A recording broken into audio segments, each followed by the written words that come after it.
Our countdown to first pitch in the Great American Conference begins today, and we start in Alva. Hello, I'm Joey McWilliams. Pleased to get to be with you for our journey through the GAC in softball and baseball. And our trek today does begin in Alva. We start with Northwestern and the new head softball coach of the Rangers, Ryan Wondrasek.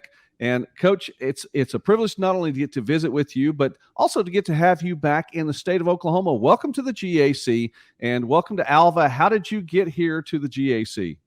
Well, Joey, I appreciate you guys taking the time to talk with us. And no, it's definitely good to be back in Oklahoma, and I'm excited to be a part of Northwestern Oklahoma State University and be competing in the Great American Conference. But definitely kind of a trip the past few years.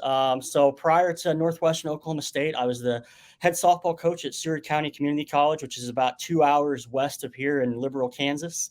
So I was fortunate to be there for 3 years. Prior to that, I spent 2 years in Omaha, Nebraska, at the University of Nebraska, Omaha. I was the assistant coach under DJ Sanchez.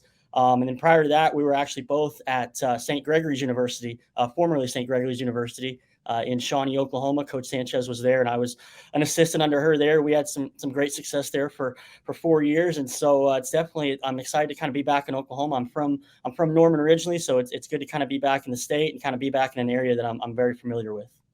And St. Gregory's, actually, that's where I became familiar with you. And I want to say Wondrasek. I want to make sure I get that properly down, because I think I missed that a little bit earlier, Wondrasek. But, Coach, listen, it is a privilege to get to have you back. You guys did have success there at St. Gregory's, a great program, a university that is no longer at the moment.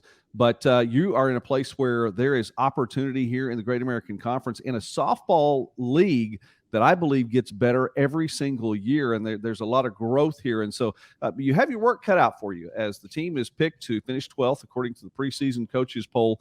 And it was a team statistically, and I know we'll look just for a moment back, that was near the bottom of the conference in most of the major statistical categories. But you know what? You return a lot of players from that team ready to come back and do more. Almost all, if not all, of your position players from last year. And I know there could be changes as you make adjustments coming in. But talk about that then, and what are we going to see from these position players? Again, all of them are coming back. You start with Hannah Howell, who led the team, batting .383 last year.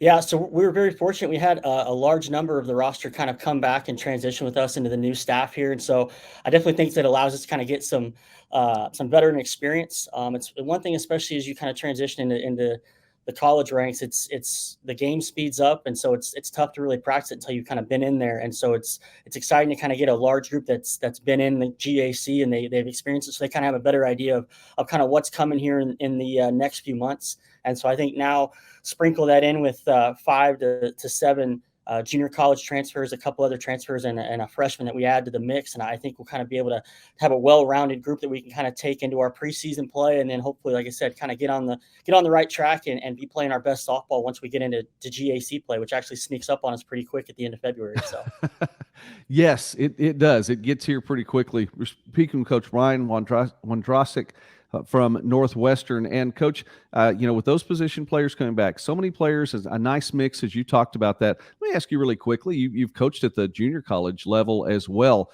Do you look that direction sometimes and say, hey, listen, I know there are players there that can get the job done? Do you keep your eyes open as in Oklahoma and Kansas too, as you were mentioning you were up there?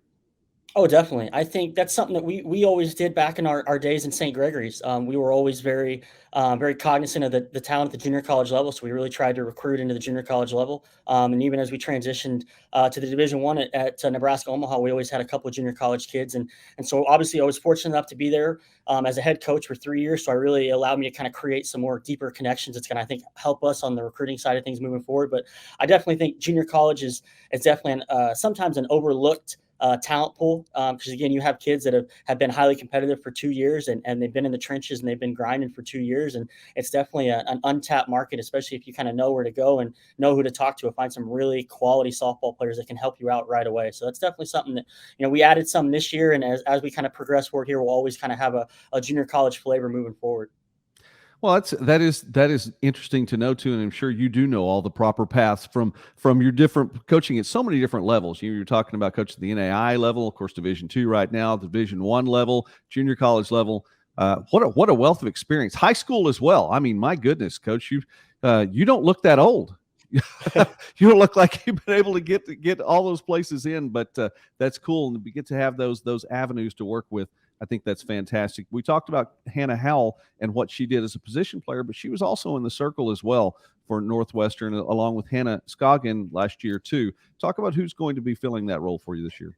Yeah, so fortunate we brought back a majority of our innings. Like you mentioned, Hannah Howe and Hannah Scoggin both threw the majority of our innings for us. But at the same time, too, we return Allie Hufford, who's going to be a big force for us in the circle, and then also Allison Ali Zanka, who kind of does both. She plays on the infield, but also will have some key innings for us as well.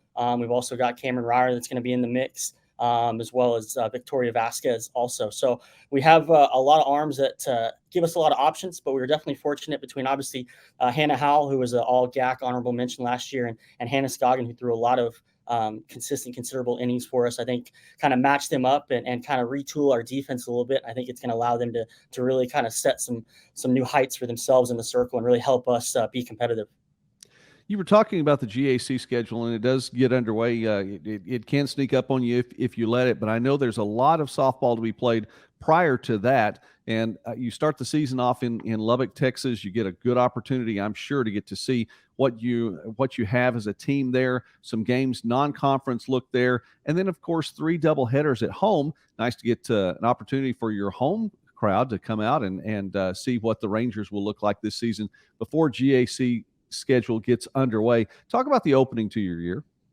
Yeah, definitely. It's a good mix. I think we challenge ourselves early right away going down to Lubbock. Coach Hayes, obviously going back to our time at St. Greg's, we had the opportunity to play Lubbock Christian. Our first year at St. Greg's was their last year before they transitioned out. So we had the opportunity to go down there, and Lubbock Christian's always tough. But even then, he always brings in really quality opponents to their tournament. So we get the opportunity to play some Colorado schools, Colorado Christian. We'll also have Eastern New Mexico, the Colorado School of Mines, Chadron State. So it's going to be a good test for us early to kind of see what we got and see what we made of. And it's going to, I think, allow us to be able to make some adjustments early in really good competition that's going to set us up, hopefully, to be able to hit the ground running once we get to GAC play. And then with that, too, like you mentioned, we've got a good mix of some home non-conference games, some midweeks and some weekend series to get some opponents in here as well to get some innings for our ball club. And hopefully, keeping our fingers crossed, the weather holds out. We've been spoiled here lately, so hopefully we're still hoping the weather holds out for us. But I think it's a good mix early and even throughout. We've got some good non-conference games. We'll go down to Edmond and play Oklahoma Christian as a midweek later in the year, and so I think we've kind of got a good balanced schedule of some games that are really going to challenge us, but also some games that's going to allow us to kind of see what our ball club has and kind of what we've got to work on as we move forward through the spring. Well, Coach, the challenge is there, but we're excited to have you as a part of the Great American Conference. So success to you all this season. The Rangers picked 12th, according to the GAC preseason coaches poll. Coach Ryan Wondrasek, and I believe I have successfully pronounced your name 4 different ways in 4 different attempts. So that may be a record. I don't know. You may have seen more. Coach, thank you for taking time with us today here as we count down to first pitch in the GAC. Joey, we appreciate you taking the time and look forward to speaking to you guys more.